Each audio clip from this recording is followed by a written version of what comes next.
Let's mic चुनावी यात्रा। बंगाल चुनाव का फाइनल राउंड, संदेश खाली से लेकर बांग्लादेश बॉर्डर तक अब असली लड़ाई शुरू हो चुकी है। पहले चरण में बीजेपी का गढ़, अब दूसरे चरण में ममता बनर्जी का किला। तो सवाल साफ है, क्या बीजेपी इस किले में सेंध लगा पाएगी या फिर ममता बनर्जी एक बार फिर इसे बचा लेंगी? आज की चुनावी यात्रा में बंगाल के फाइनल बैटल ग्राउंड का पूरा विश्लेषण।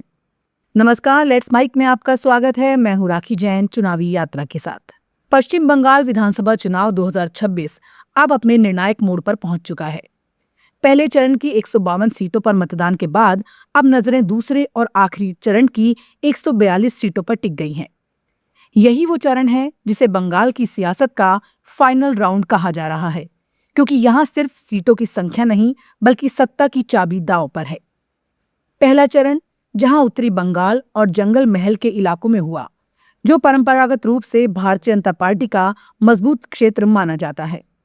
वहीं दूसरा चरण पूरी तरह दक्षिण बंगाल के उस कोर बेल्ट में है जिसे तृणमूल कांग्रेस और ममता बनर्जी का अभेद्य किला कहा जाता है। यही वजह है कि इस चरण को ममता का गढ़ और बीजेपी की असली परीक्षा दोनों कहा जा रहा है। दूसरे चरण में कोलकाता की शहरी सीटों से लेकर उत्तर और दक्षिण 24 परगना, हावड़ा, नदिया, पूर्व पश्चिम मेदिनीपुर और बर्धमान जैसे जिले शामिल हैं। ये वही इलाका है जिसने 2021 में टीएमसी को क्लीन स्वीप दिलाया था और सत्ता की हैट्रिक का रास्ता साफ किया था। बीजेपी यहां भी एक बड़ी सेंध नहीं लगा पाई थी। लेकिन 2026 का चुनाव अलग है। बीजेपी ने पिछले 5 साल इसी इलाके को अपनी राजनीतिक प्रयोगशाला बनाया है।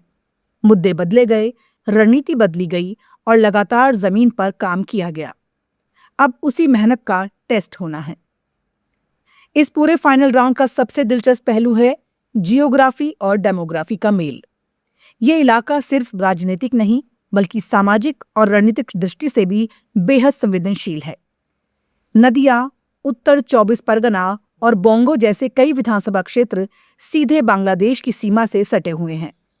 यहीं से चुनाव का नैरेटिव और ज्यादा जटिल हो जाता है। बीजेपी ने इस पूरे बेल्ट में घुसपैठ और सीएए को बड़ा मुद्दा बनाया है, खासकर मतुआ समुदाय, जो बांग्लादेश से आए हिंदू शरणार्थियों का बड़ा समूह है, इस इलाके में निर्णायक भूमिका निभाता है। बीजेपी का दावा है वो नागरिकता देने के वादे के जरिए इस वोट बैंक को अपने पक्ष में कर रही है। दूसरी तरफ टीएमसी इस पूरे इलाके में अपने पारंपरिक समीकरण, अल्पसंख्यक, महिला और ग्रामीण वोटरों के गठजोड़ पर भरोसा कर रही है। मुस्लिम बहुल सीटों पर टीएमसी की पकड़ मजबूत रही है और यही उसकी सबसे बड़ी ताकत मानी जाती है। इस फाइनल राउंड में एक और बड़ा फैक्टर है संदेश खाली। ये मुद्दा बीजेपी के लिए एक बड़ा राजनीतिक हथियार बनकर उभरा है, जहां उसने कानून व्यवस्था और महिला सुरक्षा के सवाल उठाए। बीजेपी ने इसे गवर्नेंस फेलियर के तौर पर पेश किया, जबकि टीएमसी ने इसे राजनीतिक साजिश करार दिया। यानी चुनाव अब सिर्फ विकास या योजनाओं पर नहीं बल्कि भावनाओं, पहचान और सुरक्षा जैसे मुद्दों पर भी लड़ा जा रहा है। अगर उम्मीदवारों की बात करें तो दूसरे चरण में 1400 से ज्यादा प्रत्याशी मैदान में है।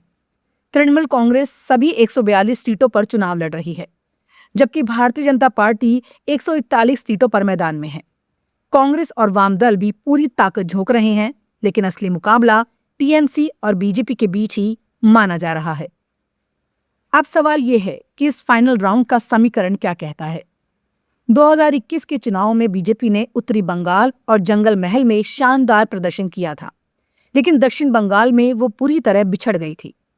यही वजह थी कि सत्ता से दूर रह गई। इस बार बीजेपी ने रणनीति बदली है। ध्रुवीकरण, घुसपैठ, सीएए, स्थानीय संतोष और संदेश खाली जैसे मुद्दों को लगातार उठाया गया है। वहीं टीएमसी ने अपने किले को बचाने के लिए उम्मीदवार बदले, स्थानीय नेताओं को मजबूत किया और कल्याणकारी योजनाओं के जरिए जमीनी पकड़ बनाए रखी है। ये मुकाबला सिर्फ सीटों का नहीं बल्कि नैरेटिव की लड़ाई का भी है। बीजेपी यहां बदलाव और सुरक्षा की बात कर रही है, वहीं टीएमसी स्थिरता, पहचान और योजनाओं के सहारे मैदान में है।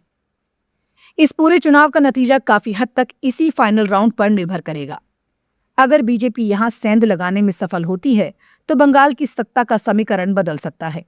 लेकिन अगर टीएमसी इस किले को बचा लेती है तो ममता बनर्जी की सत्ता में वापसी लगभग तय मानी जाएगी। कुल मिलाकर ये फाइनल राउंड सिर्फ एक चुनावी चरण नहीं बल्कि बंगाल की राजनीति का निर्णायक अध्याय है। अब नजर 29 अप्रैल पर है, जहां ये तय होगा कि 5 साल की राजनीतिक प्रयोगशाला काम आई या नहीं, और क्या ममता का किला अब भी अवैध है या उसमें दरार पड़ चुकी है। चलिए अब बात बंगाल चुनाव 2026 क्यों बांग्लादेश के लिए गेम चेंजर है, इस पर बात करते हैं। पश्चिम बंगाल विधानसभा चुनाव 2026 को अगर सिर्फ एक राज्य का चुनाव मान लिया जाए तो तस्वीर अधूरी रह जाएगी। असल में ये चुनाव भारत की सीमाओं से बाहर जाकर पड़ोसी देश बांग्लादेश तक पर असर डालने वाला है। ये वही चुनाव है जिसके नतीजे सिर्फ कोलकाता की सत्ता तय नहीं करेंगे बल्कि ढाका और नई दिल्ली के रिश्तों की दिशा भी तय कर सकते हैं। इसलिए इसे सिर्फ चुनाव नहीं बल्कि एक जियोपॉलिटिकल मोड़ कहा जा सकता है। सबसे पहले ये समझना जरूरी है कि पश्चिम बंगाल और बांग्लादेश के रिश्ते सिर्फ राजनीतिक नहीं बल्कि ऐतिहासिक, सांस्कृतिक और आर्थिक भी हैं। कोलकाता बांग्लादेश के लोगों के लिए सिर्फ एक शहर नहीं बल्कि व्यापार, इलाज, शिक्षा और भावनात्मक जुड़ाव का केंद्र है। दोनों के बीच सीमाएं जरूर हैं, लेकिन भाषा, संस्कृति और रिश्तों का ताना बाना उन्हें लगातार जोड़ता है। यही वजह है कि बंगाल की राजनीति में बदलाव का असर बांग्लादेश में सीधे महसूस होता है।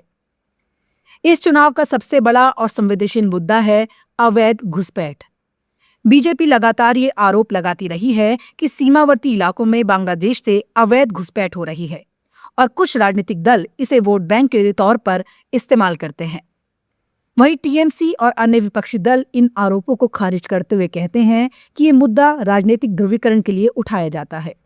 लेकिन हकीकत ये है कि सीमा पार से आवाजाही, फर्जी दस्तावेज और जनसांख्यिकी बदलाव जैसे मुद्दे सुरक्षा एजेंसियों के लिए भी चुनौती बने हुए हैं। सीमावर्ती जिले जैसे नदिया, मुर्शिदाबाद और उत्तर 24 परगना इस बहस के केंद्र में हैं। यहाँ ये मुद्दा सिर्फ सुरक्षा नहीं बल्कि पहचान और संसाधनों से जुड़ा हुआ है।